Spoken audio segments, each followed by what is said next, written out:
Does your brain feel fried after studying a language? You have a session and you feel like your brain just can't? Foggy, tired, useless for the rest of the day? That's not burnout. It's your brain leveling up.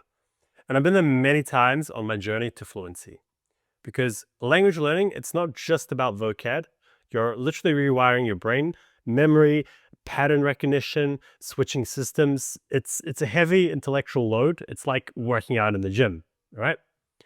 You feel tired and then you go. And having that rest period helps a lot, but you do need to push yourself beyond your limits. So I remember early on, I'd go on dates, speak Spanish, or have conversations for 30 minutes. And I feel like I just needed to go home and nap. I was so exhausted. Not because the conversation I was having was bad, but because my brain was toast. And that means that you're hitting your edge. And that's where fluency lives. You don't get fluent from rewatching Duolingo memes and translating the same sentence over and over again. I want apples. I like horses.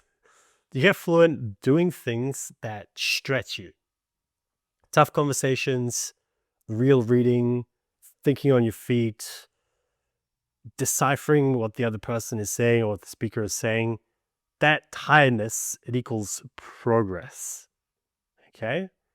So when I was learning Spanish, reading even one chapter of Harry Potter felt daunting, like mentally exhausting.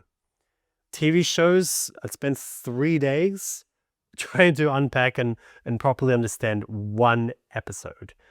Now I can read, I can watch for hours and understand the vast majority of things. Conversations, they used to feel harder than actual workouts, right? Now they're effortless. Okay, I can talk for hours and hours. Not because I'm special, but because I didn't back off when it felt hard. You see, your brain adapts if you give it time.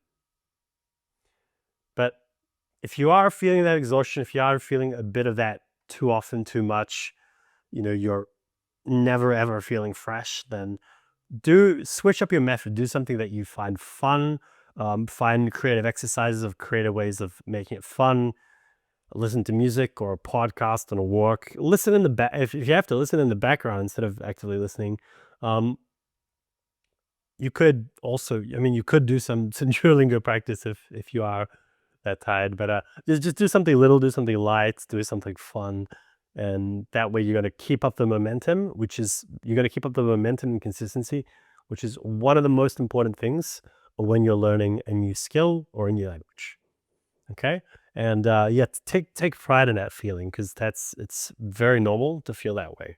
Okay? So if you liked this video, check out my other content. I talk more about language learning. I also talk about other things like living a lifestyle as a digital nomad and having these kinds of freedom, social freedom. So check it out, hit subscribe, and I'll see you in the other one.